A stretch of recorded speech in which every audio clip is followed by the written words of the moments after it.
TV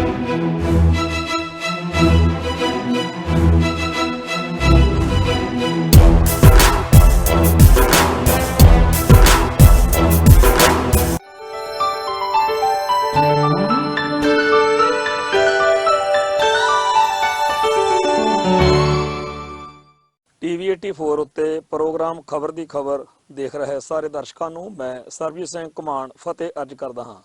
Waheguru ji ਕਾ ਖਾਲਸਾ, ਵਾਹਿਗੁਰੂ ਜੀ ਕੀ ਫਤਿਹ।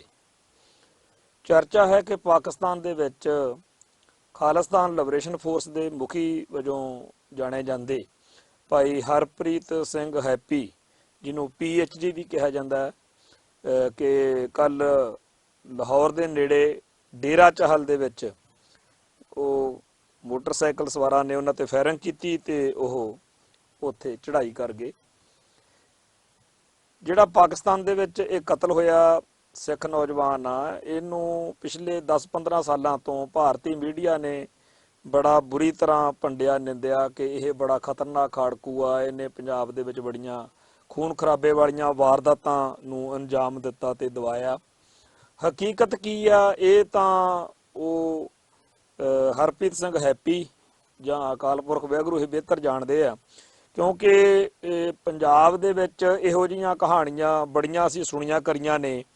ਜਦੋਂ police ਵਾਲੇ ਜਿਹੜੇ ਨੇ ਜਾਂ ਮੀਡੀਆ ਵਾਲੇ ਨੇ ਉਹ ਇੱਕ ਇਨੋਸੈਂਟ ਜਿਹੇ ਬੰਦੇ ਨੂੰ ਬਹੁਤ ਖਤਰਨਾਕ ਖਾੜਕੂ ਬਣਾ ਕੇ ਪੇਸ਼ ਕਰ ਦਿੰਦੇ ਆ ਤੇ ਬਾਅਦ ਵਿੱਚ ਪਤਾ ਲੱਗਦਾ ਕਿ ਇਦਾਂ ਦੀ ਗੱਲ ਨਹੀਂ ਸੀਗੀ।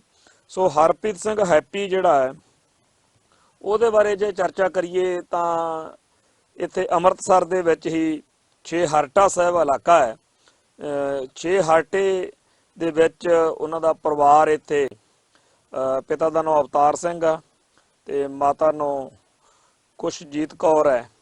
ਔਰ ਇਹ ਪਰਿਵਾਰ ਜਿਹੜਾ ਦੋਨੇ ਮੀਆਂ ਬੀਵੀ ਇਹ ਤਾਂ ਨੌਕਰੀ ਪੇਸ਼ਾ ਨੇ, ਸਰਕਾਰੀ ਮੁਲਾਜ਼ਮ ਨੇਗੇ, ਰਿਟਾਇਰ ਹੋਏ ਨੇ, ਕਾਫੀ ਬਜ਼ੁਰਗ ਨੇ ਤੇ ਇੱਕ ਇਹਨਾਂ ਦੀ ਬੇਟੀ ਸੀ ਤੇ ਇੱਕ ਬੇਟਾ ਸੀ। ਇਹ ਹਰਪ੍ਰੀਤ ਸਿੰਘ ਦੱਸਦੇ ਆ ਵੀ ਉਹ ਬਹੁਤ ਹੀ ਜ਼ਹੀਨ ਤੇ ਬੜਾ ਸਿਆਣਾ ਤੇ ਮੈਚਿਓਰ ਬੱਚਾ ਸੀਗਾ ਤੇ ਧਾਰਮਿਕ ਤੌਰ ਦੇ ਉੱਤੇ ਬਹੁਤ ਜ਼ਿਆਦਾ ਅਲਰਟ ਰਹਿਣ ਵਾਲਾ ਸੀਗਾ, ਚੇਤੰਨ ਰਹਿਣ ਵਾਲਾ ਸੀਗਾ ਤੇ ਧਾਰਮਿਕ ਬਿਰਤੀ ਵਾਲਾ ਹੋਣ ਕਰਕੇ ਰਿਲੀਜੀਅਸ ਸਟੱਡੀ ਦੇ ਵਿੱਚ ਉਹਨੇ ਬਹੁਤ ਜ਼ਿਆਦਾ ਮੱਲਾਂ ਮਾਰੀਆਂ। ਖਾਸ ਤੌਰ ਤੇ ਉਹਨੇ ਪਟਿਆਲੇ ਯੂਨੀਵਰਸਿਟੀ ਤੋਂ ਵੀ ਜਿਹੜੀ ਪੜ੍ਹਾਈ ਕੀਤੀ MA ਤੱਕ ਦੀ, ਉਹ ਵੀ ਧਰਮ ਵਿਗਿਆਨ ਦੀ ਕੀਤੀ। ਫਿਰ ਉਹ PhD ਦੇ ਲਈ ਇੱਥੇ ਗੁਰੂ ਨਾਨਕ ਦੇਵ ਯੂਨੀਵਰਸਿਟੀ ਦੇ ਵਿੱਚ ਇਨਰੋਲ ਹੋ ਚੁੱਕਿਆ ਸੀਗਾ ਤੇ ਬਹੁਤ ਹੀ ਜ਼ਹੀਨ ਤੇ ਬਹੁਤ ਹੀ ਸਿਆਣਾ ਤੇ ਬੜਾ ਹੀ ਸੁਲਝਿਆ ਹੋਇਆ ਜਿਹੜਾ ਸਿੱਖ ਨੌਜਵਾਨ। ਫਿਰ ਦੱਸਦੇ ਆ ਉਹਦੇ ਪਰਿਵਾਰ ਵੱਲੋਂ ਜਿੰਨੀ ਕੁ ਗੱਲ ਸਾਹਮਣੇ ਆਈ ਆ ਕਿ ਨਵੰਬਰ 6 ਸੀ 2008 ਦੀ ਵੀ ਉਹ ਘਰੋਂ ਗੁਰੂ ਨਾਨਕ ਦੇਵ ਯੂਨੀਵਰਸਿਟੀ ਲਈ ਗਿਆ ਸੀਗਾ ਤੇ ਬਾਅਦ ਵਿੱਚ ਪੁਲਿਸ ਪਾਰਟੀ ਨੇ ਰੇਡ ਕੀਤੀ ਹੈ ਤੇ ਪੁਲਿਸ ਪਾਰਟੀ ਨੇ ਆ ਕੇ ਕਿਹਾ ਕਿ ਗੁਰਸਾਹਿਬ ਸਿੰਘ ਤੇ 2 ਜਣੇ ਹੋਰ ਨੇਗੇ ਤੇ ਇਹ ਚੌਥਾ ਇਹ ਹੈ ਵੀ ਇਹਨਾਂ ਸਾਰਿਆਂ ਨੇ ਅਸਲਾ ਤੇ ਹੋਰ ਕਾਫੀ ਸਮਾਨ AK-47 ਵਗੈਰਾ ਮੰਗਾਈਆਂ ਨੇ ਤੇ ਇਹ ਡੇਰਾ ਸਰਸਾ ਦੇ ਮੁਖੀ ਨੂੰ ਖਤਮ ਕਰਨ ਦੇ ਇਰਾਦੇ ਨਾਲ, ਖਾੜਕੂ ਵਾਰਦਾਤਾਂ ਕਰਨ ਦੇ ਇਰਾਦੇ ਨਾਲ ਸਰਗਰਮ ਨੇਗੇ। ਹੁਣ ਉਸ ਟਾਈਮ ਤਾਂ ਹਰਪ੍ਰੀਤ ਸਿੰਘ ਘਰ ਨਹੀਂ ਸੀਗੇ ਤੇ ਮੁੜ ਕੇ ਫਿਰ ਉਸ ਦਿਨ ਤੋਂ ਉਹ ਕਦੇ ਘਰ ਆਇਆ ਵੀ ਨਹੀਂ ਤੇ ਬਿਰਧ ਮਾਪੇ ਜਿਹੜੇ ਨੇ ਉਹ ਇੱਥੇ ਅੰਮ੍ਰਿਤਸਰ ਦੇ ਵਿੱਚ ਛੇਹਰਟਾ ਸਾਹਿਬ ਇਲਾਕੇ ਦੇ ਵਿੱਚ ਏਡੀ ਵੱਡੀ ਸ਼ਾਨਦਾਰ ਕੋਠੀ ਬਣੀ ਆ, ਘਰ ਬਣਿਆ ਹੋਇਆ, ਉੱਥੇ ਉਹ ਉਡੀਕਦੇ ਆ ਕਿ ਕਦੋਂ ਉਹ ਭਲਾ ਵੇਲਾ ਆਵੇ, ਕੋਈ ਚੱਜ ਹੱਲ ਦੀ ਖਬਰ ਆਵੇਗੀ। ਪਰ ਕੱਲ ਸ਼ਾਮ ਨੂੰ ਸਾਰੇ ਮੀਡੀਆ ਵਿੱਚ ਇਹ ਜਦੋਂ ਖਬਰ ਫੈਲੀ, ਉਹਨਾਂ ਕੋਲੇ ਵੀ ਪਹੁੰਚੀ ਕਿ ਹਰਪ੍ਰੀਤ ਸਿੰਘ ਨੂੰ ਪਾਕਿਸਤਾਨ ਦੇ ਵਿੱਚ ਗੋਲੀਆਂ ਮਾਰ ਕੇ ਕਤਲ ਕਰ ਦਿੱਤਾ ਗਿਆ। ਇੱਕ ਤਾਂ ਚਲੋ ਇਹ ਗੱਲ ਹੈ ਕਿ ਪਿਛਲੇ 10-12 ਸਾਲਾਂ ਤੋਂ ਭਾਰਤੀ ਮੀਡੀਆ ਤੇ ਸਰਕਾਰ ਦੇ ਜਿਹੜੇ ਮਹਿਕਮੇ ਨੇ, ਪੰਜਾਬ ਪੁਲਿਸ ਆ ਜਾਂ ਹੋਰ ਏਜੰਸੀਆਂ ਨੇ, ਸਾਰਿਆਂ ਨੇ ਇਹ ਗੱਲ ਲਗਾਤਾਰ ਕਹੀ ਆ ਕਿ ਉਹ ਬੜਾ ਕਮਿਟਡ ਤੇ ਖਾੜਕੂ ਵਾਰਦਾਤਾਂ ਦੇ ਵਿੱਚ ਰੁੱਝਿਆ ਰਹਿਣ ਵਾਲਾ ਇੱਕ ਖਾਲਿਸਤਾਨੀ ਹੈ ਹਰਪ੍ਰੀਤ ਸਿੰਘ ਹੈਪੀ ਜੋ ਹੈ। ਇੱਥੇ ਇਹ ਵੀ ਗੱਲ ਕਰਨੀ ਬਣਦੀ ਆ ਕਿ ਹੈਪੀ ਜਿਹੜਾ ਉਹਦੇ ਨਾਂ ਨਾਲ ਜੁੜਿਆ ਜਾਂ PhD ਅੱਖਰ ਜੁੜਿਆ, ਇਹ ਬਾਅਦ ਵਿੱਚ ਜੁੜਿਆ ਹੈਗਾ। ਇਦੋਂ ਪਹਿਲਾਂ ਘਰ ਵਿੱਚ ਉਹਨੂੰ ਰੋਬੀ ਕਹਿ ਕੇ ਬੁਲਾਇਆ ਜਾਂਦਾ ਸੀ, ਰੋਬੀ ਕਹਿੰਦੇ ਸੀ ਪਰਿਵਾਰ ਦੇ ਵਿੱਚ। ਤੋ ਰੋਬੀ ਦੇ ਬਾਰੇ ਜਾਂ ਹੈਪੀ ਕਹਿ ਲਈਏ ਜਾਂ ਹਰਪ੍ਰੀਤ ਕਹਿ ਲਈਏ ਜਾਂ PhD ਕਹਿ ਲਈਏ, ਇਸ ਸੱਜਣ ਦੇ ਬਾਰੇ ਕਹਿੰਦੇ ਆ ਕਿ ਜਿਹੜਾ ਭਾਰਤੀ ਮੀਡੀਆ ਉਹ ਕਹਿੰਦੇ ਆ ਵੀ ਬੜਾ ਖਤਰਨਾਕ ਖਾੜਕੂ ਆ, ਖਤਰਨਾਕ ਖਾਲਿਸਤਾਨੀ ਆ। ਤੇ ਦੂਜੇ ਪਾਸੇ ਨਾਲ ਦੀ ਨਾਲ ਇਹ ਵੀ ਕਹੀ ਜਾਂਦੇ ਆ ਵੀ ਉਹ ਤਾਂ ਜੀ ਨਸ਼ੇ ਦਾ ਸਮਗਲਰ ਸੀਗਾ, ਉਹ ਤਾਂ ਜੀ ਨਸ਼ੇ ਵੇਚਦਾ ਸੀਗਾ ਤੇ ਨਸ਼ੇ ਦੇ ਸਮਗਲਰਾਂ ਦੇ ਨਾਲ ਹੀ ਕੋਈ ਪੈਸੇ ਦਾ ਲੈਣ ਦੇਣ ਸੀ, ਜਿਹਦੇ ਵਿੱਚ ਉਹਦੀ ਮੌਤ ਜਿਹੜੀ ਆ ਉਹ ਹੋ ਗਈ ਆ। ਤੋ ਇਹ ਜਿਹੜੀ ਦੋ ਤਰ੍ਹਾਂ ਦੀ ਗੱਲ ਕੀਤੀ ਜਾ ਰਹੀ ਆ, ਇਹ ਸਪਸ਼ਟ ਜੀ ਗੱਲ ਆ ਕਿ ਕਿਰਦਾਰਕੁਸ਼ੀ ਉਸ ਨੌਜਵਾਨ ਦੀ ਹੋ ਰਹੀ ਆ ਤੇ ਉਸ ਨੌਜਵਾਨ ਦੇ ਉੱਤੇ ਬੜੇ ਮੁਕੱਦਮੇ ਜਿਹੜੇ ਆ ਪਿਛਲੇ ਸਮੇਂ 'ਚ ਬਣਾਏ ਗਏ ਨੇ। ਖਾਸ ਤੌਰ ਦੇ ਉੱਤੇ ਜਿਹੜੀਆਂ ਪੰਜਾਬ ਦੇ ਵਿੱਚ ਹਿੰਦੂ ਕੱਟੜਪੰਥੀ ਲੀਡਰਾਂ ਦੀਆਂ ਕਤਲੋ ਗਾਰਦ ਦੀਆਂ 6 ਜਿਹੜੀਆਂ ਵਾਰਦਾਤਾਂ ਵੱਡੀਆਂ ਇੱਥੇ ਹੋਈਆਂ ਨੇ। ਰੁਲਦਾ ਸਿੰਘ ਵਾਲਾ ਹੋਇਆ ਕੇਸ, ਜਿਹੜਾ ਆਰਐਸਐਸ ਦਾ ਰੁਲਦਾ ਸਿੰਘ ਸੀ। ਇਵੇਂ ਹੀ ਗਗਨੇਜਾ, ਜਗਦੀਸ਼ ਗਗਨੇਜਾ ਬ੍ਰਿਗੇਡੀਅਰ ਜਿਹੜਾ ਜਲੰਧਰ ਦੇ ਵਿੱਚ ਕਤਲ ਹੋਇਆ ਸੀ। ਇਸੇ ਤਰ੍ਹਾਂ 6 ਜਿਹੜੇ ਹੋਰ ਵਾਰਦਾਤਾਂ ਨੇ, ਇਹਨਾਂ ਸਾਰੀਆਂ ਦੇ ਵਿੱਚ ਹੀ ਉਹਦਾ ਨਾਂ ਜਿਹੜਾ ਹੈ ਹੈਪੀ ਦਾ ਉਹ ਆਉਂਦਾ ਰਿਹਾ। ਹੁਣ ਅਸੀਂ ਇਹ ਚਰਚਾ ਜਿਹੜੀ ਜਦੋਂ ਕਰਨ ਲੱਗੇ ਆ ਤਾਂ ਮੇਰੇ ਮਨ ਵਿੱਚ ਇਹ ਗੱਲ ਆ ਕਿ ਇੰਨਾ ਪੜ੍ਹਿਆ ਲਿਖਿਆ ਹੋਵੇ, PhD ਕਰ ਰਿਹਾ ਹੋਵੇ, ਜਿਹਦੀ ਨੌਕਰੀ ਜਾਂ ਜ਼ਿੰਦਗੀ ਜਿਹੜੀ ਆ ਉਹ ਬੜੀ ਭਵਿੱਖ ਬੜਾ ਸ਼ਾਨਦਾਰ ਦਿਖ ਰਿਹਾ ਹੋਵੇ, ਉਸ ਨੌਜਵਾਨ ਦਾ ਇਸ ਤਰ੍ਹਾਂ ਖਾੜਕੂ ਲਹਿਰ ਵਾਲੇ ਪਾਸੇ ਚਲੇ ਜਾਣਾ ਆਖਰ ਕਿਹੜੇ ਕਾਰਨ ਹੋਣਗੇ? ਪਿੱਛੇ ਜੇ ਮੈਨੂੰ ਵੀ ਇੱਕ ਕੇਸ ਦੀ ਪੁੱਛ ਪੜਤਾਲ ਦੇ ਲਈ ਦਿੱਲੀ NIA ਦੇ ਦਫ਼ਤਰ ਜਾਣਾ ਪਿਆ। ਉੱਥੇ ਮੈਨੂੰ ਵੀ ਇਹ ਸਵਾਲ ਪੁੱਛਿਆ ਗਿਆ ਕਿ ਜਿਹੜੇ ਪੰਜਾਬ ਦੇ ਵਿੱਚ ਆਏ ਦਿਨ ਨਵੇਂ ਨੌਜਵਾਨ ਜਿਹੜੇ ਆ ਖਾੜਕੂ ਵਾਰਦਾਤਾਂ 'ਚ ਸ਼ਾਮਲ ਹੋਏ, ਫੜੇ ਜਾ ਰਹੇ ਨੇ, ਇਹਨਾਂ ਬਾਰੇ ਕੋਈ ਗੱਲ।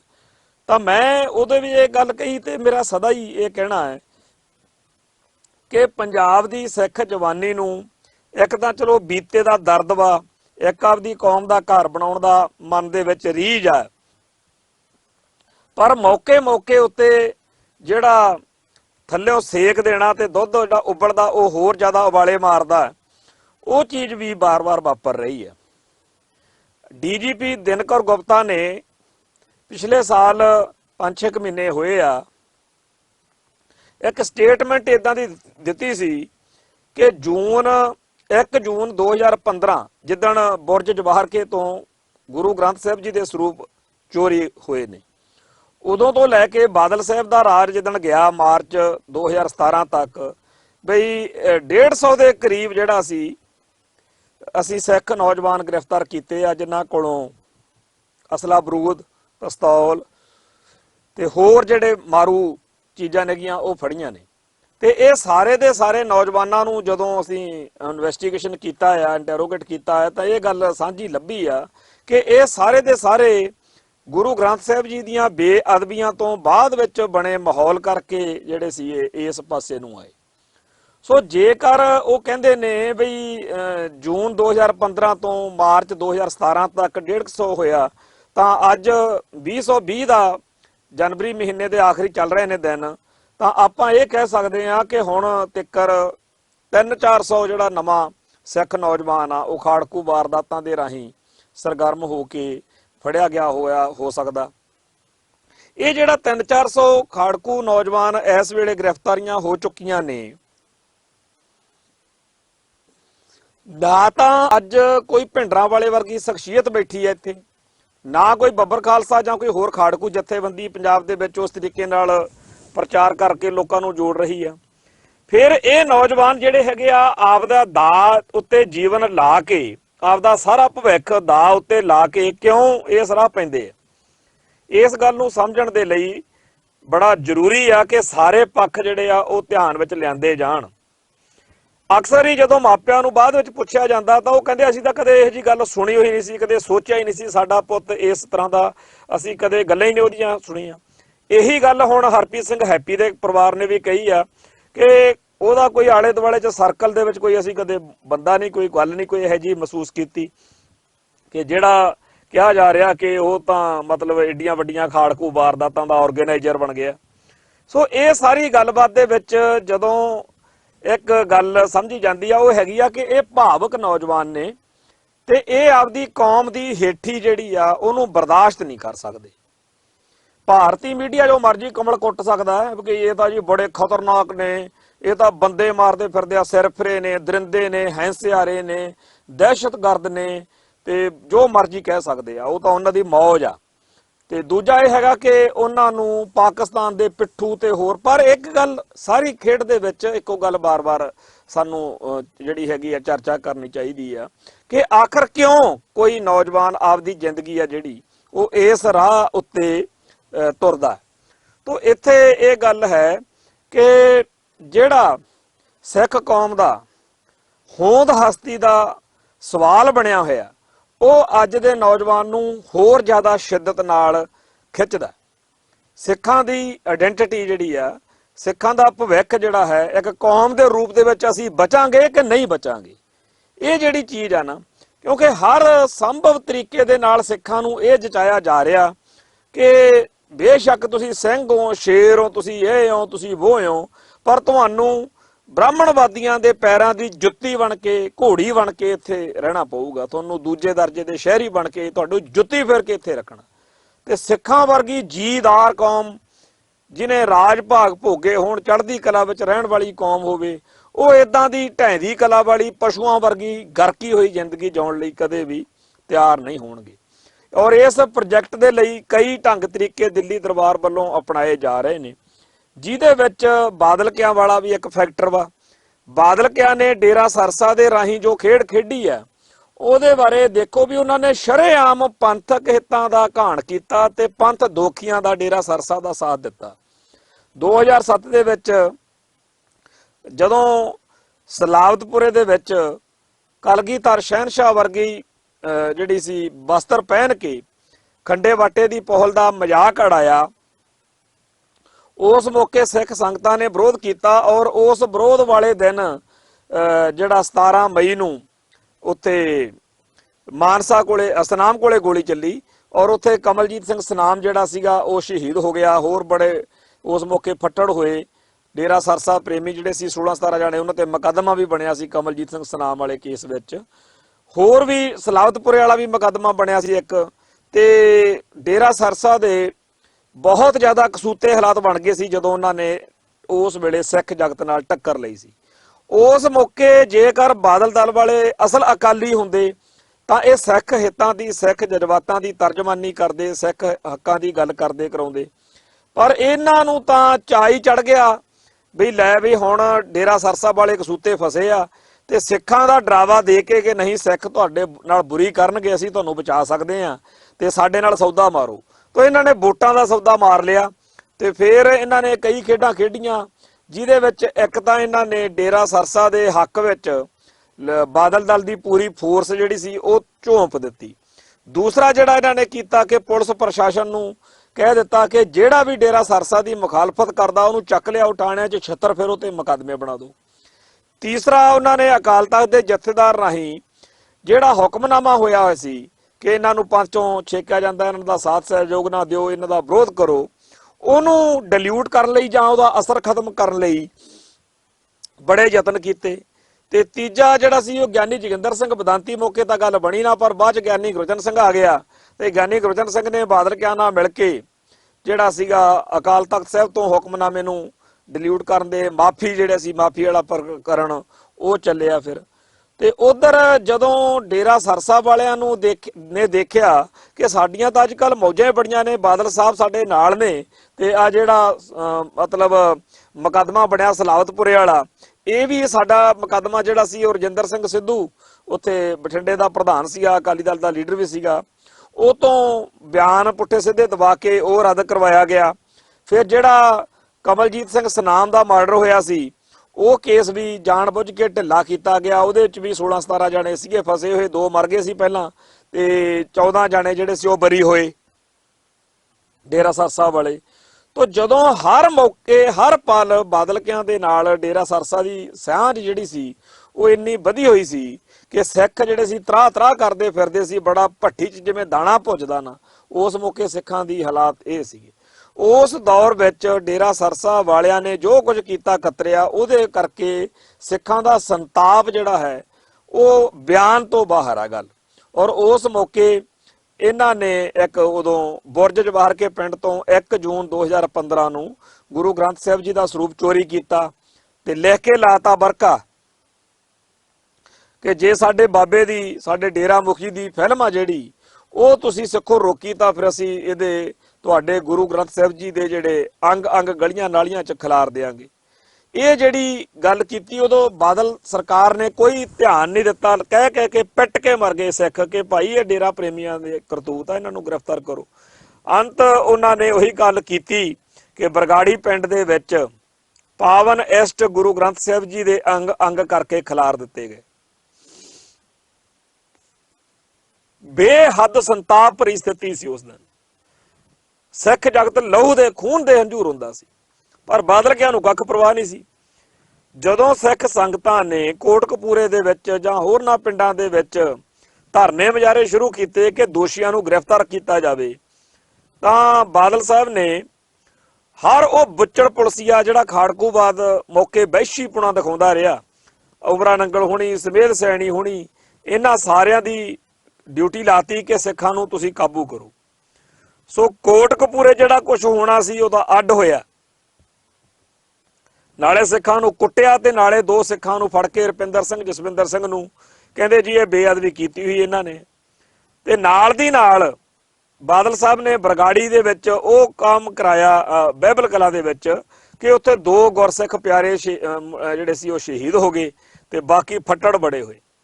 ਸੋ ਇਸ ਤਰੀਕੇ ਨਾਲ ਬਾਦਲ ਸਰਕਾਰ ਮੌਕੇ ਸਿੱਖਾਂ ਨੂੰ ਕੁੱਟ ਕੇ ਗੋਲੀਆਂ ਮਾਰ ਕੇ ਉਹਨਾਂ ਦੀ ਬੇਅਦਬੀ ਦਾ, ਗੁਰੂ ਗ੍ਰੰਥ ਸਾਹਿਬ ਦੀ ਬੇਅਦਬੀ ਦਾ ਇਨਸਾਫ ਨਹੀਂ ਦਿੱਤਾ ਹੈਗਾ। ਔਰ ਇਹ ਲਗਾਤਾਰ ਚੱਲਦਾ ਰਿਹਾ ਤੇ ਮੁੜ ਕੇ ਮਾਫੀ ਵਾਲਾ ਡਰਾਮਾ ਵੀ ਹੋਇਆ।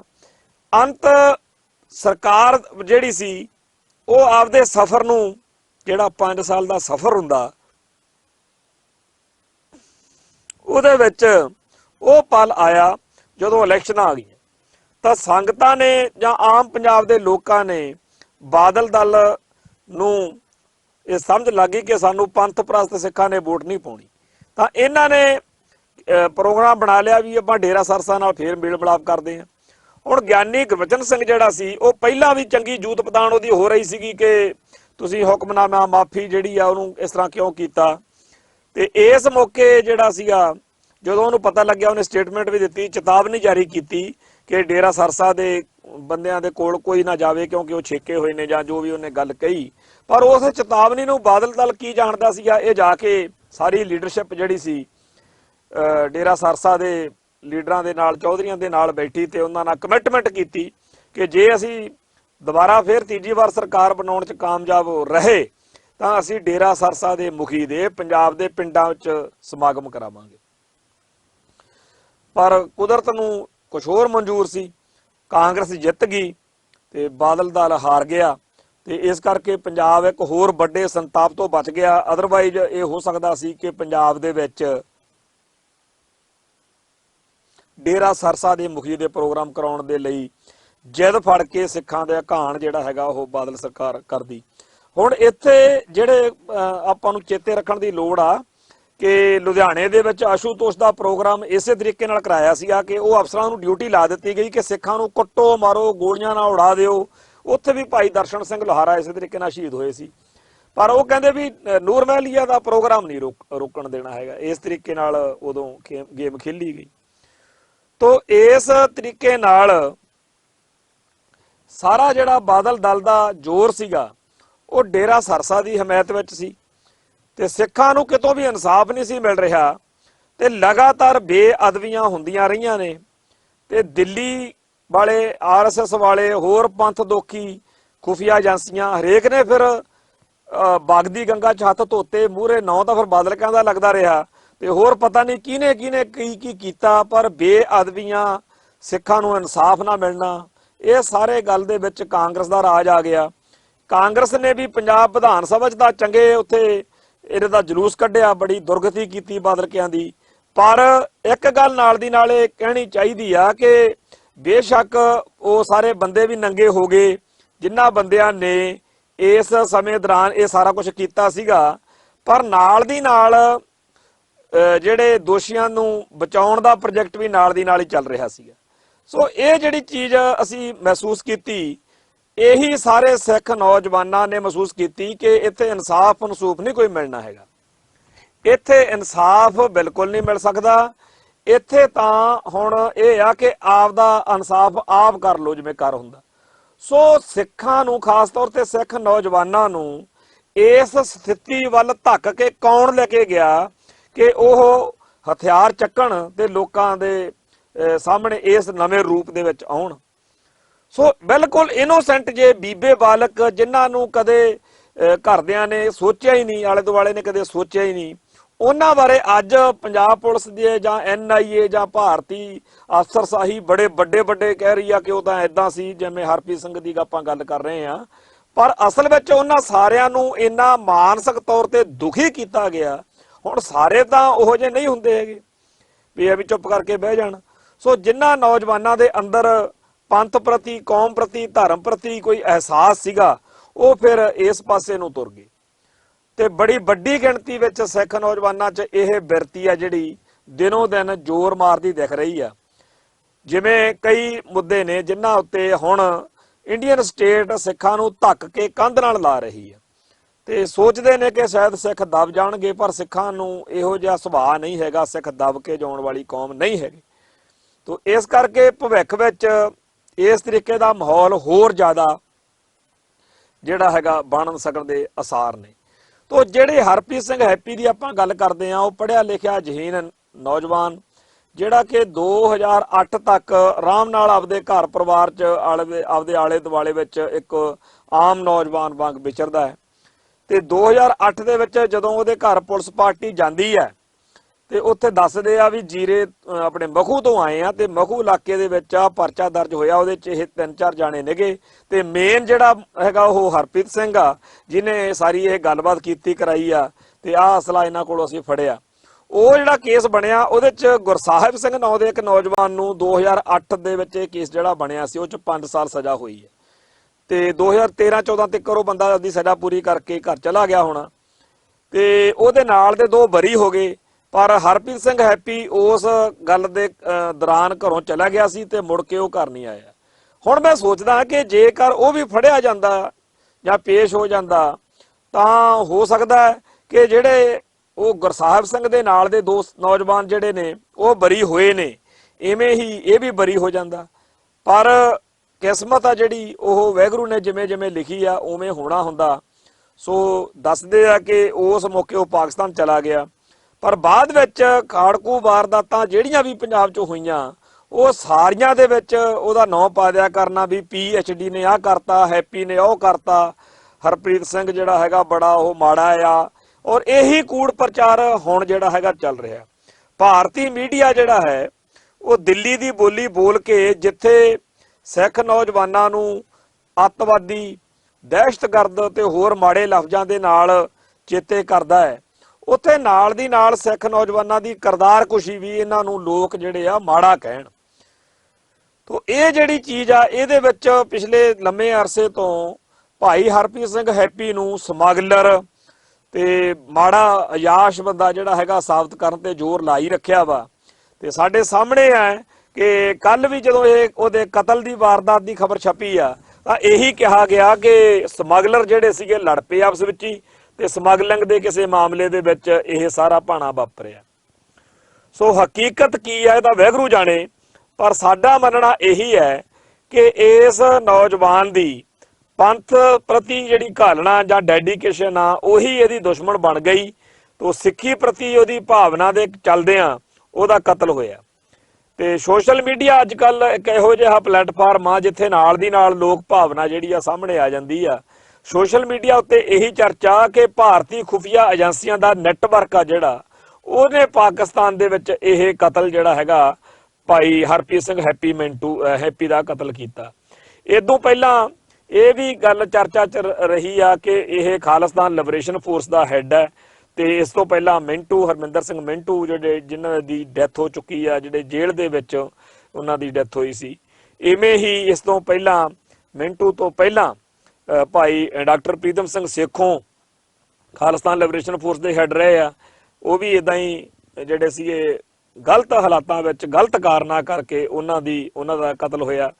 ਫਿਰ ਇਸ ਤੋਂ ਪਹਿਲਾਂ ਭਾਈ ਗੁਰਜੰਟ ਸਿੰਘ ਬੁੱਧ ਸਿੰਘ ਵਾਲਾ, ਫਿਰ ਭਾਈ ਅਵਤਾਰ ਸਿੰਘ ਬ੍ਰਹਮਾ ਤੋਂ ਅਰੂੜ ਸਿੰਘ ਤੋਂ ਚੱਲ ਰਹੀ ਗਿਆਨੀ ਅਰੂੜ ਸਿੰਘ ਤੋਂ ਚੱਲ ਰਹੀ ਖਾਲਿਸਤਾਨ ਲਿਬਰੇਸ਼ਨ ਫੋਰਸ ਦੀ ਇਹ ਜਿਹੜੀ ਕੜੀ ਆ ਇਹਦੇ ਵਿੱਚ ਬਦਨਾਮ ਕਰਨ ਦਾ ਜਿਹੜਾ ਏਜੰਡਾ ਉਹ ਸਾਡੇ ਸਾਹਮਣੇ ਆ ਕਿ ਕਿਸ ਤਰੀਕੇ ਨਾਲ ਭਾਰਤੀ ਜਿਹੜਾ ਮੀਡੀਆ, ਹੁਣ ਇੱਥੇ ਮੀਡੀਆ ਦੀ ਗੱਲ ਆਮ ਬੰਦੇ ਕਈ ਕਹਿ ਦਿੰਦੇ ਆ ਕਿ ਜੀ ਉਹਨੇ ਬੜੀਆਂ ਖੂਨੀ ਵਾਰਦਾਤਾਂ ਕੀਤੀਆਂ ਹੋਣਗੀਆਂ, ਐਵੇਂ ਤਾਂ ਨਹੀਂ ਨਾਂ ਲੈਤਾ, ਜਾਂ ਕੋਈ ਕਹਿ ਸਕਦਾ ਕਿ ਤੁਸੀਂ ਐਵੇਂ ਉਹਦੇ ਮਦੱਫੇ ਬੰਨੀ ਜਾਂਦੇ ਹੋ। ਮੈਂ ਉਹਨੂੰ ਜ਼ਿੰਦਗੀ 'ਚ ਕਦੇ ਮਿਲਿਆ ਨਹੀਂ, ਪਰ ਮੈਂ ਇੱਕ ਗੱਲ ਜਾਣਦਾ ਹਾਂ ਕਿ ਪੁਲਿਸ ਸੱਚ ਨਹੀਂ ਬੋਲ ਸਕਦੀ ਪੰਜਾਬ ਦੀ। ਇੱਥੇ ਤਾਂ ਮੈਂ ਖੁਦ ਆਪਦਾ ਆਰਾਮ ਨਾਲ ਜ਼ਿੰਦਗੀ ਜਿਉਂਦਾ ਸੀ। 2007 ਦੇ ਵਿੱਚ 14 ਅਕਤੂਬਰ 2007 ਨੂੰ ਈਦ ਵਾਲੇ ਦਿਨ ਸ਼ਿੰਗਾਰ ਸਿਨੇਮੇ 'ਚ ਬਲਾਸਟ ਹੋਇਆ, ਔਰ ਉਸ ਬਲਾਸਟ ਵਿੱਚ 7-8 ਜਿਹੜੇ ਸੀਗੇ ਲੋਕ ਉੱਥੇ ਉਹਨਾਂ ਦੀ ਜਾਨ ਚਲੀ ਗਈ, ਮਾਰੇ ਗਏ। ਤੇ ਉਸ ਤੋਂ ਬਾਅਦ ਵਿੱਚ ਘੱਟੋ ਘੱਟ 40-50 ਸਿੱਖ ਨੌਜਵਾਨਾਂ ਨੂੰ ਨਿਸ਼ਾਨੇ ਤੇ ਲੈ ਕੇ ਵਾਹਵਾ ਕੁਝ ਹੋਇਆ, ਜਿਹਦੇ ਵਿੱਚੋਂ ਸਾਨੂੰ 25-30 ਜਾਣਿਆਂ ਨੂੰ ਮੁਕੱਦਮੇ ਬਣਾ ਕੇ ਜੇਲ੍ਹ ਭੇਜਤਾ। ਬਾਕੀਆਂ ਤੋਂ ਕਈਆਂ ਤੋਂ ਪੈਸੇ ਪੂਸੇ ਲੈ ਕੇ ਜਾਂ ਜਿਵੇਂ ਵੀ ਮਰਜ਼ੀ ਉਹਨਾਂ ਦੇ ਛੁਟਕਾਰੇ ਹੋ ਗਏ। ਨਾਭੇ ਜੇਲ੍ਹ ਮੈਂ ਰਿਹਾ। ਇਸ ਤੋਂ ਪਹਿਲਾਂ, ਸਭ ਤੋਂ ਪਹਿਲਾਂ 14 ਨੂੰ ਬਲਾਸਟ ਹੋਇਆ, 15 ਨੂੰ ਮੈਨੂੰ ਫੋਨ ਆਇਆ ਤੇ ਮੈਂ 16 ਨੂੰ ਪੇਸ਼ ਹੋਇਆ।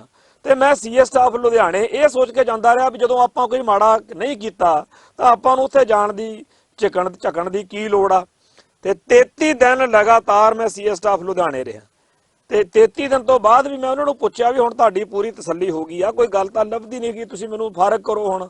ਤੇ ਉੱਥੇ ਜਿਹੜੇ ਐਸਐਸਪੀ ਡੀਐਸਪੀ ਵੱਡੇ ਅਫਸਰ ਸੀ ਸਾਰੇ, ਉਹ ਕਹਿੰਦੇ ਜੀ ਇਹ ਘਮਾਣ ਸਾਹਿਬ ਤੁਸੀਂ ਭੁੱਲ ਜਾਓ, ਇਹ ਤਾਂ ਹੁਣ ਜਿੰਨਾ ਟਾਈਮ ਸਾਰੇ ਬੰਦੇ ਫੜੇ ਨਹੀਂ ਜਾਂਦੇ ਉਦੋਂ ਬਾਅਦ ਤੁਹਾਡਾ ਦੇਖਣਾ ਕੀ ਹੋਊਗਾ। ਤੇ ਮੈਂ ਕਿਹਾ ਹੁਣ 6 ਮਹੀਨੇ ਤਾਂ ਤੋਂ ਬੰਦੇ ਨਾ ਫੜੇ ਜਾਣ ਤੇ ਮੈਂ ਇੱਥੇ ਬੈਠਾ ਰਹੂੰਗਾ।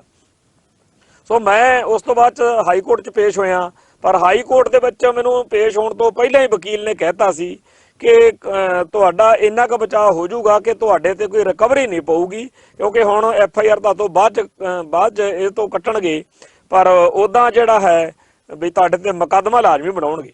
ਮੈਂ ਕਿਹਾ ਚਲੋ, ਤੇ ਉਹ ਮੁਕੱਦਮਾ ਮੇਰੇ ਤੇ ਬਣਾ ਦਿੱਤਾ ਗਿਆ। ਉਹਦੀ ਝੂਠੀ ਬਿਲਕੁਲ ਕਹਾਣੀ ਘੜੀ ਗਈ ਕਿ ਲੁਧਿਆਣੇ ਜ਼ਿਲ੍ਹੇ 'ਚ ਮੁੱਲਾਂਪੁਰ ਦਾਖਾ ਦੇ ਕੋਲੇ ਕਿਸੇ ਮੋਟਰ ਦੇ ਉੱਤੇ ਖਾੜਕੂਆਂ ਦੀ ਮੀਟਿੰਗ ਹੋਈ ਤੇ ਇੱਕ ਗਵਾਹ ਖੜਾ ਕਰ ਲਿਆ ਪੁਲਿਸ ਨੇ ਝੂਠਾ ਹੀ।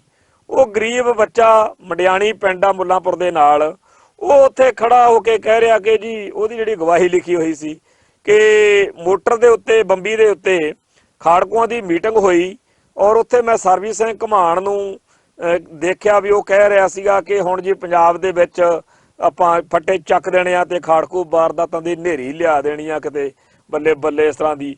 ਉਹ ਸਾਰੀ ਗੱਲਬਾਤ ਉਹਨੇ ਮਤਲਬ ਆਪਦੇ ਬਿਆਨ 'ਚ ਜਿਹੜੀ ਉਹਦੇ ਲਿਖੀ ਹੋਈ ਸੀ ਉਹਨੂੰ ਤੋਤੇ ਵਾਂਗੂ ਪੜ੍ਹਾ ਕੇ ਲਿਆਏ ਸੀ। ਪਰ ਜਦੋਂ ਗਾਹ ਸਾਡੇ ਵਕੀਲਾਂ ਨੇ ਉਹਨੂੰ ਕ੍ਰਾਸ ਕੁਐਸਚਨਿੰਗ ਕੀਤੀ ਕਿ ਤੂੰ ਦੱਸ ਭਾਈ ਇਹ ਜਿੰਨੇ ਬੰਦੇ ਉਸ ਮੀਟਿੰਗ 'ਚ ਸ਼ਾਮਲ ਸੀਗੇ ਇਹ ਸਾਰੇ ਸਾਬਤ ਸੂਰਤ ਨੇ, ਅਮਰਧਾਰੀ ਨੇ, ਤੇ ਤੂੰ ਵਿੱਚ ਜਾ ਕੇ ਕਿਵੇਂ ਬਹਿ ਗਿਆ ਉੱਥੇ, ਜਾਂ ਹੋਰ ਕਈ ਗੱਲਾਂ ਉਹਨੂੰ ਪੁੱਛੀਆਂ, ਫਿਰ ਗੱਲ ਨਹੀਂ ਆਈ। ਅਖੀਰ ਤੇ ਉਹ ਸਾਰੀ ਗੱਲ ਪਤਾ ਲੱਗ ਗਈ ਸਾਰਿਆਂ ਨੂੰ ਕਿ ਝੂਠਾ ਹੀ ਗਵਾਹ ਤਿਆਰ ਕੀਤਾ ਹੋਇਆ। ਸੋ ਜੇ ਪੁਲਿਸ ਸਾਡੇ ਉੱਤੇ ਝੂਠਾ ਕੇਸ ਬਣਾ ਕੇ 2007 ਵਿੱਚ ਇਸ ਮਾਮਲੇ 'ਚ ਮੈਂ ਉਲਝਿਆ, 2010 ਤੱਕ 3.5 ਸਾਲ ਮੇਰੀ ਲਾਈਫ ਦੇ ਬਰਬਾਦ ਹੋ ਗਏ। ਔਰ ਮੈਂ ਇਕੱਲਾ ਨਹੀਂ, ਜਿਨ੍ਹਾਂ ਮੁੰਡਿਆਂ ਦੇ ਉੱਤੇ, ਸਿੱਖ ਨੌਜਵਾਨਾਂ ਦੇ ਉੱਤੇ ਮੁਕੱਦਮਾ ਬਣਾਇਆ ਸੀ ਸ਼ਿੰਗਾਰ ਸਿਨੇਮਾ ਬਲਾਸਟ ਦਾ, ਉਹ ਸਾਰੇ ਵੀ ਪੂਰੇ ਦੇ ਪੂਰੇ ਬਰੀ ਹੋਏ। ਜਿਹੜਾ 25-30 ਜਾਣਿਆਂ ਦਾ ਸਾਡਾ ਗਰੁੱਪ ਇਕੱਠੇ ਅਸੀਂ ਨਾਭੇ ਜੇਲ੍ਹ ਦੇ ਵਿੱਚ ਰਹੇ ਆ, ਇੱਕ ਅੱਧੇ ਤੋਂ ਬਿਨਾਂ ਤਕਰੀਬਨ ਸਾਰੇ ਹੀ ਬਰੀ ਹੋਏ। ਪਰ ਸਾਡੇ 4-4, 5-5, 7-7 ਸਾਲ ਜਿਹੜੇ ਆ ਉਹ ਜੇਲ੍ਹਾਂ ਦੇ ਵਿੱਚ ਲਵਾ ਦਿੱਤੇ ਗਏ। ਜਿਹਦੇ ਨਾਲ ਬੀਤੀ ਹੁੰਦੀ ਆ ਉਹਨੂੰ ਜ਼ਿਆਦਾ ਅਹਿਸਾਸ ਹੁੰਦਾ। ਇਸ ਕਰਕੇ ਜਿਹੜੇ ਆਪਾਂ ਐਵੇਂ ਟੈਲੀਵਿਜ਼ਨ ਦੇਖ ਕੇ ਜਾਂ ਅਖਬਾਰ ਪੜ੍ਹ ਕੇ ਚਾਹ ਦੇ ਵਿੱਚ ਬਿਸਕੁਟ ਡਬੋ ਕੇ ਜੇ ਖਾ ਕੇ ਬੋਲੀ ਜਾਂਦੇ ਰਹਿੰਦੇ ਆ ਵੀ ਟੈਲੀਵਿਜ਼ਨ ਤੇ ਆਇਆ ਜਾਂ ਅਖਬਾਰ ਤੇ ਆਇਆ ਵੀ ਬੜਾ ਖਤਰਨਾਕ ਖਾੜਕੂ ਫੜਿਆ ਗਿਆ, ਤੇ ਉਹ ਜਿਹੜਾ ਜਿਹਦੇ ਤੇ ਬੀਤੀ ਹੁੰਦੀ ਆ ਨਾ ਉਹ ਜ਼ਰੂਰ ਫਿਰ ਇਹ ਗੱਲ ਤੇ ਸ਼ੰਕਾ ਕਰਦਾ ਵੀ ਇਹ ਸੱਚ ਆ ਕਿ ਕਦੇ ਮੇਰੇ ਵਾਂਗੂ ਇਹਦੀ ਵੀ ਦੁੜਕੀ ਲੱਗੀ ਆ। ਸੋ ਇੱਥੇ ਪੰਜਾਬ ਪੁਲਿਸ ਦੀਆਂ ਕਹਾਣੀਆਂ ਉੱਤੇ ਖਾਸ ਤੌਰ ਤੇ ਮੀਡੀਆ ਦੀ ਗੱਲ ਜੇ ਕਰੀਏ, ਮੀਡੀਆ ਦੇ ਵਿੱਚ ਉਹਨਾਂ ਦਿਨਾਂ ਦੀ ਗੱਲ ਆ ਕਿ ਜਦੋਂ ਅਜੇ ਮੈਨੂੰ ਪੁਲਿਸ ਨੇ ਬੁਲਾਇਆ ਨਹੀਂ ਸੀ ਜਾਂ ਮੇਰੇ ਆਲੇ ਦੁਆਲੇ ਅਜੇ ਉਹੋ ਜਿਹਾ ਸ਼ਿਕੰਜਾ ਨਹੀਂ ਸੀ ਕੱਸਿਆ ਹੋਇਆ, ਤਾਂ ਇੱਕ ਮੁੱਲਾਂਪੁਰ ਦਾਖਾ ਦਾ ਪੱਤਰਕਾਰ ਸੀ, ਪੰਜਾਬੀ ਜਾਗਰਣ ਜਾਂ ਦੈਨਿਕ ਜਾਗਰਣ ਇੱਦਾਂ ਦੇ ਅਖਬਾਰ ਜਿਹੜੇ ਨਿਕਲਦੇ ਆ, ਉਹਨੇ ਲਗਾਤਾਰ ਮੇਰੇ ਖਿਲਾਫ ਲਿਖੀ ਜਾਣਾ ਵੀ ਜਿਵੇਂ ਬਹੁਤ ਵੱਡਾ ਖਤਰਨਾਕ ਬੰਦਾ ਜਿਹੜਾ ਹੈਗਾ ਉਹ ਹੈਗਾ ਤੇ ਉਹਨੂੰ ਫੜਦੇ ਹੀ ਨਹੀਂ, ਉਹ ਤਾਂ ਜੀ ਉਹ ਬੜੀ ਵੱਡੀ ਤੋਪ ਆ। ਤੇ ਅੰਤ ਮੈਂ ਉਹਨੂੰ ਇੱਕ ਦਿਨ ਨੰਬਰ ਲੱਭ ਕੇ ਫਿਰ ਉਹਨੂੰ ਫੋਨ ਕਰਕੇ ਮੈਂ ਪੁੱਛਿਆ, ਮੈਂ ਕਿਹਾ ਵੀ ਮੈਂ ਤੁਹਾਡਾ ਕੀ ਵਿਗਾੜਿਆ, ਤੁਸੀਂ ਇਹ ਨਿੱਤ ਮੇਰੇ ਤੇ ਕਿਰਪਾ ਕਰਦੇ ਹੋ। ਤੇ ਮੁੜ ਕੇ ਉਹ ਚੂੰ ਚਾਂ ਜੀ ਕਰਕੇ ਛੱਡਦਾ, ਪਰ ਉਹਨੇ ਇੰਨਾ ਕੁ ਕੰਮ ਕਰਤਾ ਜਿਹਦੇ ਨਾਲ ਪੁਲਿਸ ਜਿਹੜੀ ਆ ਉਹ ਮੇਰੇ ਦੁਆਲੇ ਹੋਣ ਜੋਗੀ ਕਰਤੀ ਉਹਨੇ। ਤੋ ਇਸ ਤਰੀਕੇ ਦੇ ਵਿੱਚ ਲੰਮੇ ਅਰਸੇ ਤੋਂ ਭਾਰਤੀ ਮੀਡੀਆ ਨਾਲ ਪੁਲਿਸ ਨਾਲ ਵਾਹ ਪਿਆ ਹੋਣ ਕਰਕੇ ਮੈਨੂੰ ਉਹਨਾਂ ਲੋਕਾਂ ਤੇ ਬੜਾ ਰੋਸ ਹੈ ਜਿਹੜੇ ਅੱਖਰ ਅੱਖਰ ਸੱਚ ਮੰਨ ਕੇ ਕਹਿੰਦੇ ਆ ਕਿ ਪੁਲਿਸ ਨੇ ਜੋ ਕਿਹਾ ਸੱਚ ਕਿਹਾ। ਚਾਹੇ ਉਹ ਹਰਪ੍ਰੀਤ ਸਿੰਘ ਹੈਪੀ ਆ, ਚਾਹੇ ਮੈਂ ਹੋਵਾਂ ਤੇ ਚਾਹੇ ਕੋਈ ਹੋਰ ਹੋਵੇ, ਇਹ ਤਾਂ ਝੂਠੀ ਕਹਾਣੀ ਘੜ ਕੇ ਹੁਣ ਆਹ ਕੱਲ ਪਰਸੋਂ ਇੱਕ ਬਰਗਾੜੀ ਮੋਰਚੇ ਨਾਲ ਸੰਬੰਧਿਤ ਸਿੱਖ ਨੌਜਵਾਨ ਦੀ ਚਰਚਾ ਹੋ ਰਹੀ ਆ ਵੀ ਉਹਦੇ ਕੋਲੋਂ ਨਸ਼ੀਲੇ ਪਦਾਰਥ ਪੁਲਿਸ ਨੇ ਫੜੇ ਆ। ਤੇ ਮੈਂ ਉਹ ਪਤਾ ਕਰਵਾਇਆ, ਉਹਦੇ ਚ ਕਹਿੰਦੇ ਲਿਖਿਆ ਹੋਇਆ FIR ਚ ਵੀ ਕੋਈ ਉਹਦੇ ਖਿਲਾਫ ਗਵਾਹੀ ਦੇਣ ਨੂੰ ਤਿਆਰ ਨਹੀਂ, ਕਿਉਂਕਿ ਉਹ ਬੰਦਾ ਬੜਾ ਝਗੜਾਲੂ ਆ, ਵੀ ਝਗੜੇ ਵਾਲਾ ਬੰਦਾ ਝਗੜਾ ਕਰ ਲੈਂਦਾ, ਲੜ ਪੜ ਪੈਂਦਾ। ਦੱਸੋ ਝਗੜਿਆਂ ਤੋਂ ਜਾਂ ਇਸ ਤਰ੍ਹਾਂ ਤੋਂ ਡਰਦੇ ਜਿਹੜੇ ਨੇ ਉਹਨਾਂ, ਅਸਲ ਵਿੱਚ ਗੱਲ ਕੀ ਆ, ਹੁਣ ਕੱਲ ਨੂੰ ਕਿਸੇ ਨੂੰ ਵੀ ਸਿੱਖ ਨੂੰ ਫੜ ਕੇ ਉਹਦੇ ਉੱਤੇ ਕੋਈ ਅਸ਼ਲੀਲ ਅਸੱਭਿਅਕ ਕੋਈ ਫੂਹੜ ਕੋਈ ਅਨੈਤਿਕ ਜਿਹਾ ਪਰਚਾ ਬਣਾ ਦਿਓ ਤੇ ਨਸ਼ਾ ਪਾ ਦਿਓ, ਭੁੱਕੀ ਪਾ ਦਿਓ, ਸਮਗਲਿੰਗ ਬਣਾ ਦਿਓ ਤੇ ਮੁੜ ਕੇ ਕਹਿ ਦਿਓ ਜੀ। ਅਸਲ ਵਿੱਚ ਇਹ ਕਿਰਦਾਰ ਕੁਸ਼ੀ ਦਾ ਇੱਕ ਢੰਗ ਵਾ ਜਿਹਦੇ ਰਾਹੀਂ ਮੀਡੀਆ ਵਿੱਚ ਆਪਾਂ ਤਾਂ ਖਬਰ ਅਖਬਾਰ ਤੋਂ ਪੜ੍ਹਨੀ ਆ ਨਾ, ਸੋ ਅਖਬਾਰ ਦੇ ਮਗਰ ਲੱਗ ਕੇ ਐਵੇਂ ਕਿਸੇ ਸਿੰਘ ਨੂੰ ਸਿੱਖ ਨੂੰ ਭੰਡੀ ਜਾਣਾ ਇਹ ਕੋਈ ਬਾਹਲੀ ਵਧੀਆ ਗੱਲ ਨਹੀਂ ਹੁੰਦੀ। ਭਾਰਤੀ ਮੀਡੀਆ ਜਿਹੜਾ ਹੈ ਉਹਦੇ ਤਾਂ ਇੰਨਾ ਹਾਲ ਮਾੜਾ ਕਿ ਬਾਬਾ ਜਰਨੈਲ ਸਿੰਘ ਜੀ ਖਾਲਸਾ ਭਿੰਡਰਾਂ ਵਾਲੇ ਖੁਦ ਉਹ ਕਹਿੰਦੇ ਹੁੰਦੇ ਸੀਗੇ ਕਿ ਜੋ ਕੁਝ ਮੈਂ ਬੋਲਦਾ ਉਹ ਇਹ ਲਾਉਂਦੇ ਨਹੀਂ ਤੇ ਜਿਹੜਾ ਕੁਝ ਮੈਂ ਕਿਹਾ ਹੀ ਨਹੀਂ ਹੁੰਦਾ ਉਹ ਇਹ ਮੇਰੇ ਨਾਂ ਤੇ ਫਿੱਟ ਕਰੀ ਜਾਂਦੇ ਆ। ਇਵੇਂ ਹੀ ਆ ਸਰਦਾਰ ਜਸਪਾਲ ਸਿੰਘ ਸਿੱਧੂ ਦੀ ਕਿਤਾਬ ਸੰਤ ਭਿੰਡਰਾਂ ਵਾਲੇ ਦੇ ਰੂਬਰੂ ਜੂਨ 84 ਦੀ ਪੱਤਰਕਾਰੀ, ਉਹਨਾਂ ਨੇ ਐਮਬੈਡਡ ਜਰਨਲਿਜ਼ਮ ਜਿਹੜੀ ਕਿਤਾਬ ਲਿਖੀ ਜਾਂ ਜੂਨ 84 ਦੀ ਪੱਤਰਕਾਰੀ ਕਿਤਾਬ ਆ, ਉਹ ਪੂਰੀ ਹੈ ਹੀ ਇਹ ਗੱਲ ਸਮਝਾਉਣ ਦੇ ਲਈ ਆ ਕਿ ਕਿਵੇਂ ਭਾਰਤੀ ਮੀਡੀਆ ਜਿਹੜਾ ਹੈ ਉਹ ਕਿਸ ਤਰੀਕੇ ਨਾਲ ਸਿੱਖੀ ਅਤੇ ਸਿੱਖਾਂ ਦੇ ਖਿਲਾਫ ਭੁਗਤ ਰਿਹਾ। ਉਹ ਜਿਹੜੀ ਇਹਦੇ ਵਿੱਚ 87 ਨੰਬਰ ਪੰਨੇ ਉੱਤੇ ਦਰਬਾਰ ਸਾਹਿਬ ਉੱਤੇ ਹਮਲੇ ਦਾ ਪੈੜ ਬੰਨਣ 'ਚ ਮੀਡੀਆ ਦੀ ਭੂਮਿਕਾ, ਇਹ ਲੇਖ ਬਹੁਤ ਇੰਪੋਰਟੈਂਟ ਆ ਕਿ ਢਿਲਮਾ ਅਤੇ ਨਸ਼ਹਿਰਾ ਪੰਨੂਆ ਕਾਂਡ ਤੋਂ ਬਾਅਦ ਬੜੇ ਖਤਰਨਾਕ ਅੱਖਰ ਜਿਹੜੇ ਸੀ ਉਹ ਸਿੱਖ ਖਾੜਕੂਆਂ ਬਾਰੇ ਜਾਂ ਸਿੱਖ ਨੌਜਵਾਨਾਂ ਬਾਰੇ ਵਰਤੇ ਜਾਣ ਲੱਗ ਪਏ। ਟੈਰੋਰਿਸਟ ਜਾਂ ਟੈਰੋਰਿਜ਼ਮ ਅੱਖਰ ਦੇ ਦਿੱਤਾ ਗਿਆ ਤੇ ਇਹ ਜਿਹੜੇ ਸ਼ਬਦ ਸੀ ਇਹਨਾਂ ਦਾ ਇੱਕ ਆਪਣੇ ਆਪ ਦੇ ਵਿੱਚ ਹੀ ਜਿਵੇਂ ਅੱਤਵਾਦੀ ਕਹਿਣਾ ਨਾ ਵੀ ਸਿੱਖ ਕੋਈ ਪਹਿਲਾਂ ਹੁੰਦਾ ਸੀ ਵੀ ਇੱਕ ਸਿੱਖ ਜੁਝਾਰੂ ਫੜਿਆ ਜਾਂ ਖਾਲਸਾ ਜਾਂ ਸਿੱਖ ਅੱਖਰ, ਉਹ ਇੱਥੇ ਇਹਨਾਂ ਨੇ ਉਹਨੂੰ ਐਕਸਟ੍ਰੀਮਿਸਟ ਜਾਂ ਟੈਰੋਰਿਸਟ ਕਹਿ ਕੇ ਦਹਿਸ਼ਤਗਰਦ ਕਹਿ ਕੇ ਉਹਦਾ ਅਕਸ ਜਿਹੜਾ ਸੀ ਪੂਰੀ ਮੂਵਮੈਂਟ ਦਾ ਜਾਂ ਉਹ ਸਿੱਖ ਦਾ ਖਰਾਬ ਕਰਨ ਦਾ ਜਿਹੜਾ ਸੀ ਆਧਾਰ ਉਹ ਬਣਾ ਲਿਆ। ਆਤੰਕਵਾਦੀ, ਸਿੱਖ ਟੈਰੋਰਿਸਟ, ਅੱਤਵਾਦੀ ਇਹ ਸਾਰੇ ਅੱਖਰ ਉਦੋਂ ਪੈਦਾ ਹੋਏ ਸੀ। ਤੇ ਉਹਨਾਂ ਦਿਨਾਂ ਦੀ ਗੱਲ ਕਰਦੇ ਹੋਏ ਜਸਪਾਲ ਸਿੰਘ ਸਿੱਧੂ ਲਿਖਦੇ ਆ ਵੀ ਨਵੰਬਰ ਮਹੀਨੇ 'ਚ 1983 ਦੇ ਵਿੱਚ ਜਦੋਂ ਨਸ਼ਹਿਰਾ ਪੰਨੂਆ ਗੋਲੀकांड ਹੋਇਆ ਤਾਂ ਉੱਥੇ 4 ਜਿਹੜੇ ਸੀ ਬੱਸ ਚੋਂ ਹਿੰਦੂ ਕੱਢ ਕੇ ਮਾਰ ਦਿੱਤੇ ਗਏ ਸੀ। ਤੇ ਉੱਥੇ ਕਹਿੰਦੇ ਵੀ ਜਦੋਂ ਅਸੀਂ ਸਵੇਰੋਂ ਕਾਰ ਲੈ ਕੇ ਉੱਥੇ ਪਹੁੰਚੇ ਤੇ ਇੱਕ ਮੈਂ ਸੀ, ਸਿੱਧੂ ਸਾਹਿਬ ਕਹਿੰਦੇ ਆ, ਤੇ ਇੱਕ ਹਿੰਦੁਸਤਾਨ ਟਾਈਮਜ਼ ਦਾ ਪੱਤਰਕਾਰ ਸੀਗਾ KS ਤੋਮਰ। ਤੇ ਜਦੋਂ ਅਸੀਂ ਉੱਥੇ ਗਏ ਤਾਂ ਪੁਲਿਸ 4 ਲਾਸ਼ਾਂ ਨੂੰ ਪੋਸਟਮਾਰਟਮ ਵਾਸਤੇ ਹਸਪਤਾਲ ਲੈ ਗਈ ਸੀ। ਉੱਥੇ ਵੱਡੀ ਗਿਣਤੀ 'ਚ ਪੁਲਿਸ ਮੌਜੂਦ ਸੀ।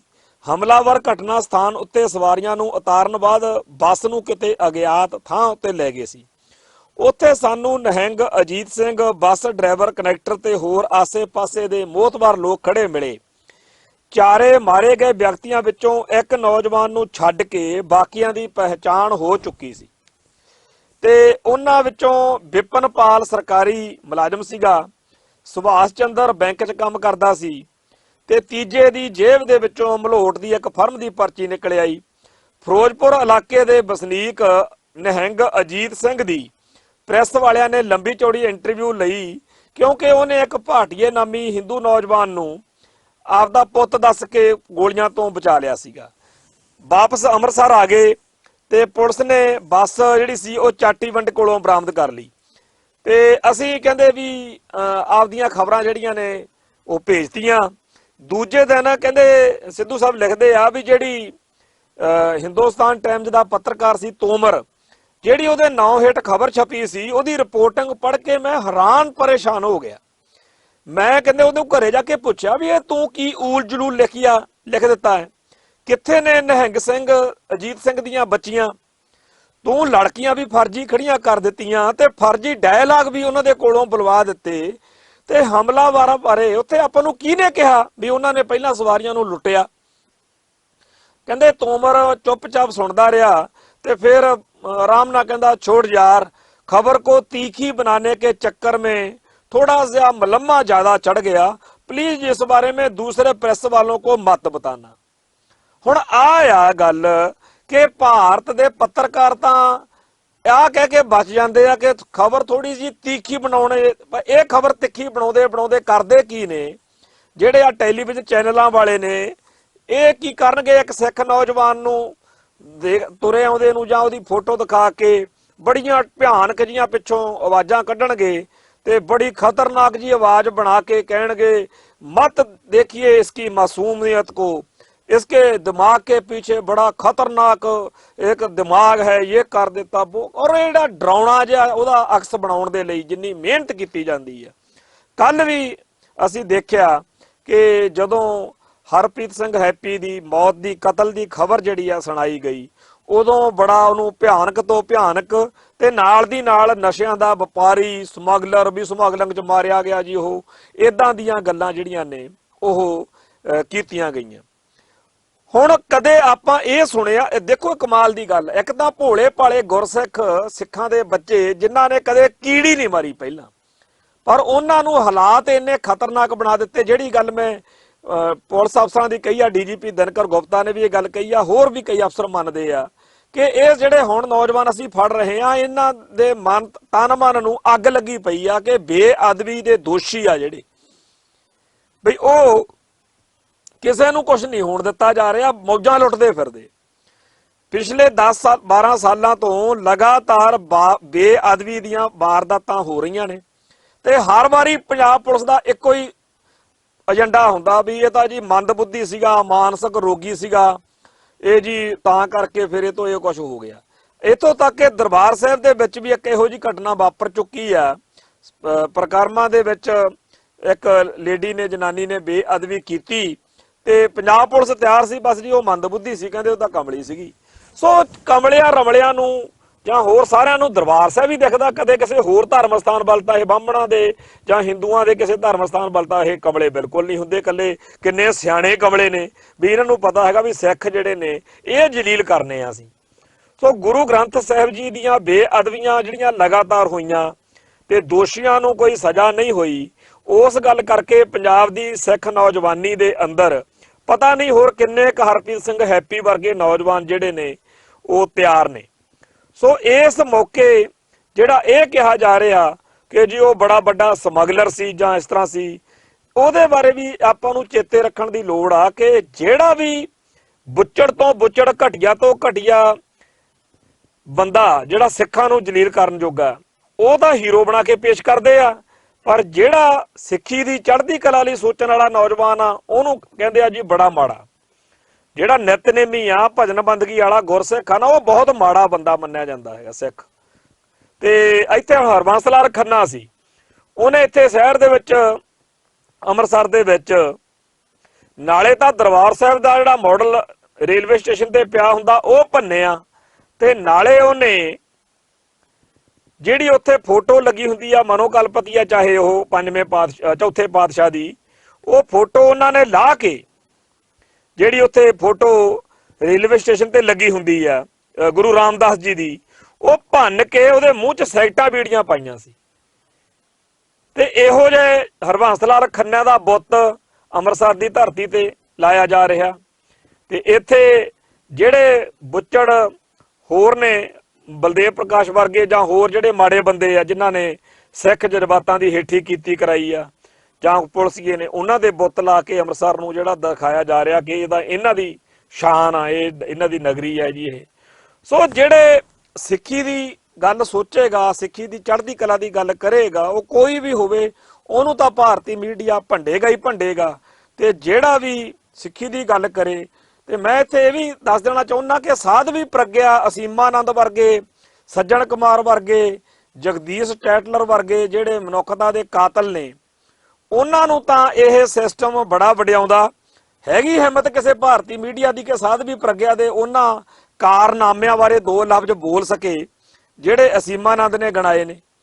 ਤੇ ਉਹ ਤਾਂ ਉੱਥੇ MP ਬਣੇ ਫਿਰਦੇ ਆ, ਮੌਜਾਂ ਲੁੱਟਦੇ ਫਿਰਦੇ ਆ। ਅੱਜ ਫੇਰ ਖਬਰ ਆ ਬਈ ਦਿੱਲੀ ਭਾਰਤ ਸਰਕਾਰ ਨੇ, ਅਦਾਲਤ ਨੇ, ਉਹ ਸਾਰੇ 15-16 ਬੰਦੇ ਜਿਹੜੇ ਜਿਨ੍ਹਾਂ ਨੇ ਕਤਲੋਗਾਰ ਦੇ ਵਿੱਚ ਦੰਗਿਆਂ ਦੇ ਵਿੱਚ ਮੁਸਲਮਾਨਾਂ ਦਾ ਘਾਣ ਕੀਤਾ ਸੀ ਗੁਜਰਾਤ ਵਿੱਚ, ਉਹਨਾਂ ਸਾਰਿਆਂ ਨੂੰ ਜਿਹੜੀਆਂ ਨਹੀਂਆਂ ਜ਼ਮਾਨਤਾਂ ਮਿਲ ਗਈਆਂ ਨੇ। ਸੋ ਇਸ ਤਰੀਕੇ ਨਾਲ ਜਿਹੜਾ ਮੁਸਲਮਾਨਾਂ ਨੂੰ ਜਾਂ ਸਿੱਖਾਂ ਨੂੰ ਮਾਰ ਮਰਈਆ ਕਰਨ ਵਾਲਾ ਹੈ, ਉਹਦਾ ਤਾਂ ਪੂਰਾ ਫਾਇਦਾ ਕਰਦਾ ਸਿਸਟਮ, ਤੇ ਸਿੱਖਾਂ ਨੂੰ ਨਿਸ਼ਾਨੇ ਤੇ ਲੈਂਦਾ, ਸਿੱਖਾਂ ਨੂੰ ਬਦਨਾਮ ਕਰਦਾ। ਸੋ ਇਸ ਸਿਸਟਮ ਦੇ ਵਿੱਚ ਸਾਨੂੰ ਇਹ ਚੇਤੇ ਹੈ ਕਿ ਸਾਡੇ ਹੀਰੋ ਹੋਰ ਨੇ, ਸਾਡੇ ਨਾਇਕ ਹੋਰ ਨੇ, ਤੇ ਉਹਨਾਂ ਦੇ ਨਾਇਕ ਹੋਰ ਨੇ। ਤੇ ਅਸੀਂ ਇਹ ਗੱਲ ਕਦੇ ਨਹੀਂ ਭੁੱਲ ਸਕਦੇ ਕਿ ਸਾਡੀ ਕੌਮ ਦੀ ਹੋਂਦ ਹਸਤੀ ਲਈ, ਸਾਡੇ ਪੰਥ ਦੀ ਚੜ੍ਹਦੀ ਕਲਾ ਲਈ ਜਿਹੜੇ ਵੀ ਸਰਗਰਮ ਨੇ ਉਹ ਸਾਡੇ ਆਪਦੇ ਨੇ। ਅਸੀਂ ਉਹਨਾਂ ਦੇ ਹੱਕ ਵਿੱਚ ਹਮੇਸ਼ਾ ਆਵਾਜ਼ ਬੁਲੰਦ ਕਰਦੇ ਰਵਾਂਗੇ।